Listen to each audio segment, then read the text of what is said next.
I rise today to express my total and complete support for the state of Israel. On October 7th, Hamas terrorists launched an unprovoked and deceitful series of terrorist attacks inside of Israel. The level of barbarism that we witnessed was nothing short of evil incarnate. The mass slaughter of innocent civilians, unspeakable violence against women, children, and the elderly, the deadliest massacre of the Jewish people since the Holocaust. These crimes against humanity were also visited upon our American citizens as well. At last count, 30 Americans were murdered by Hamas, and others are currently being held hostage. We pray for comfort for the families of those who were killed. And we continue to pray and work for the safe return of those who were unjustly being held by the terrorists. Compounding these atrocities is the reaction in some parts of the world, and even here in our own land, like the sickening anti-Semitic protest in city streets and on university campuses. These vile demonstrations celebrated, they justified, and they endorsed this violence. Simply put, there can be no place in our country for anti-Semitic bigotry.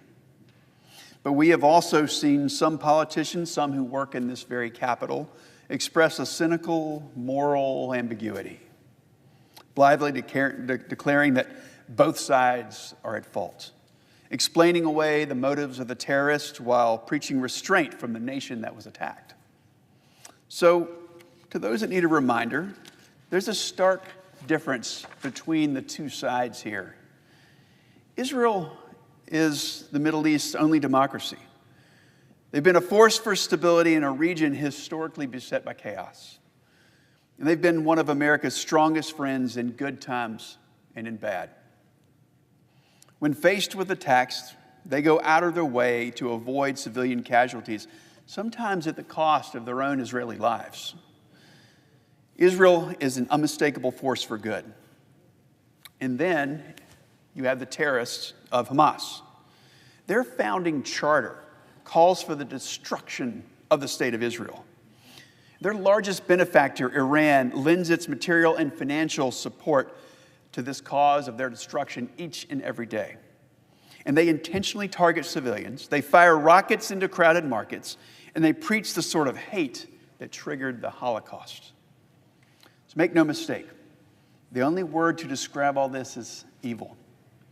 And unlike the Holocaust, we've seen this evil in real time. We've seen it with our own eyes. Evil is surrounding a music festival full of innocent young people and systematically hunting them down and slaughtering them on the side of the road. That's evil. Evil is kidnapping elderly women out of their homes and threatening on the internet to murder them. And evil is beheading and burning babies in front of their mothers and fathers. The line between morality and depravity, right now, it's as bright as it's ever been. As a country, we must not avoid the reality that this is good versus evil. Because if we try to turn away from evil, if we try to deny that it's evil, or to beg for context to explain away the evil, then we do a disservice to our credibility and we stain the soul of a nation. We must stand shoulder to shoulder with the state of Israel. We must provide them with everything that they need to secure the safety of their nation and eliminate the threat of terrorism.